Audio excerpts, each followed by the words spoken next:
Russo runs a break. Caldwell Pope goes to the wing here. James! Oh! Trying to play at the defensive end. Got blown by back. Oh, yes! Hook jam!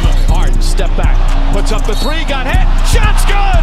And one! Back this time here, Steph. Oh, Russell Westbrook!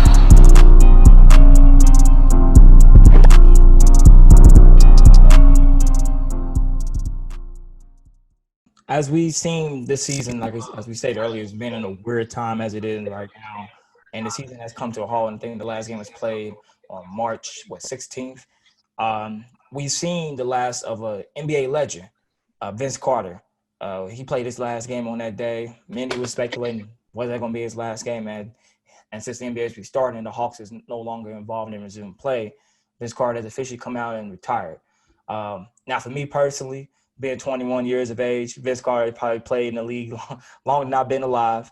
But I remember watching Vince Carter growing up and seeing him play and seeing all the crazy dunks from the dunk contest or in games that he has done, or when he transformed his game to become more of a three-point shooter and play on championship contending teams like the Orlando Magic or the Dallas Mavericks, and to where he is now as an elder statesman of the NBA, where he plays like the Kings, the Grizzlies, or the Atlanta Hawks. Eddie, as you mentioned, you have played in the NBA. Go ahead and what are some of your memories, and what do you think about Vince Carter as he has now finished his 22-season career? Yeah, it's kind of some mixed feelings and mixed emotions on it because I am old enough to have seen him play, as I was growing up and in college. I can remember being on the road trip in college. During that dunk contest, I think that's one of the greatest dunk contests there are. I think he's one of the greatest dunkers of the game, in the history of the game, if not the best. So I can remember being, piled up in a room, a hotel room with all my teammates watching that dunk contest in college. And then, ironically, I go to the NBA. I end up being a teammate of Vince Carter with the New Jersey Nets before they moved to Brooklyn. So that was a special time, being a teammate of his, being on the same floor with him, throwing him some of those lobs and him finishing some of those plays was a special moment for me. So I was happy to see him have the career that he did have and being able to sustain and just evolve as a player to stay relevant, both shooting the basketball, defending, and some of those things that he didn't do earlier on in his career when he was just a better athlete than everyone out on the floor. So he took advantage of that.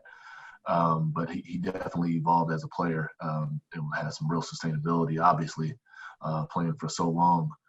He's a guy who's going to be missed, in this game. And for a lot of people who are unable to finish out this year the way they'd like to because of the coronavirus, kind of hate to see the way his career had to end on those terms. Yeah, definitely. It was definitely on some weird terms that we have seen his career being ended. Because, as I said, the season came mid-halt, and he actually played on that last night on the NBA before it got suspended indefinitely. Now, with you playing with Vince Carter, do you have any crazy stories or any crazy moments from practice or in the locker room with Vince Carter while you was on that team? I think just the consistency, like every day in practice, he did something that I'm pretty sure no one else can do. And whether it was an acrobatic finish at the rim, a pass, he was an underrated passer. The range that he had on his shot. After practice, we would always have this is in every NBA team that I ever played on. After practice, guys would stick around, get their shots, and then afterwards, whether it's horse or some sort of trick shot game, it's always something. And he always had something that was like he didn't just make it one time, right? He was stuff that these shots he was making on the regular. So would you say? Say again. I was say, would you say he's the horse master of the team? Yeah, he was one of them for sure. Yeah, he had all the trick shots or deep range, long range shots. So some of those moments were always fun, and he's just a fun guy to be around in terms of personality and a good teammate. And nothing but positive things to say about him. That's a great